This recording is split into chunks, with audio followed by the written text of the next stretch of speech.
નમસ્કાર, પાંચના પંચ સાથે હું છું આપની સાથે ડોક્ટર મહેન્દ્ર જાદવ। વાત કરીએ સાબરકાંઠાની તો સાબરકાંઠામાં મહત્વપૂર્ણ સમાચાર કે જ્યાં યાત્રાધામ અંબાજી ખાતે આગામી 12 સપ્ટેમ્બરથી 18 સપ્ટેમ્બર સુધી ભાદરવી પૂનમનો મહામેળો યોજાનાર છે।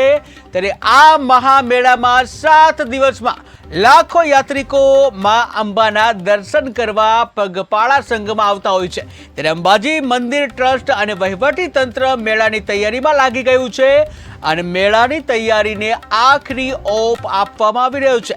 ત્યારે વહીવટી તંત્ર અને મંદિર ટ્રસ્ટ દ્વારા યાત્રિકોની સુવિધા માટે ઠેર ઠેર વ્યવસ્થા ઊભી કરવામાં આવી છે। ત્યારે યાત્રિકોને ભોજન, પ્રસાદી, પીવાના પાણી, આરામની વ્યવસ્થા, જ્યાં આરોગ્યની વ્યવસ્થાઓ સરળતાથી મળી રહે તે માટે સમગ્ર તૈયારીઓ કરાઈ રહી છે। ત્યારે સમગ્ર વહીવટી તંત્ર મેળાની તૈયારીઓમાં વ્યસ્ત જોવા મળી રહ્યું છે। ત્યારે યાત્રિકોને આરામ કરવા માટેના શેડ, ભોજન વ્યવસ્થા માટે ભોજનશાળાની વ્યવસ્થાઓ કરવામાં આવી છે।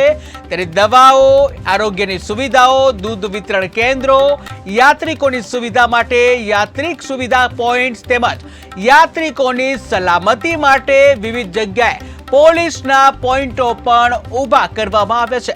ત્યારે મહત્વપૂર્ણ સમાચાર અંબાજીથી કે જ્યાં અંબાજીનો જે મહામેળો જે છે તે જે ઠેર ઠેરની ચર્ચા થતી હોય છે, બહુ મોટો મેળો હોય છે। ત્યારે આ મેળાની તૈયારીઓ અંતિમ ચરણમાં છે, જ્યાં 12 સપ્ટેમ્બરથી 18 સપ્ટેમ્બર સુધી યોજાશે મેળો।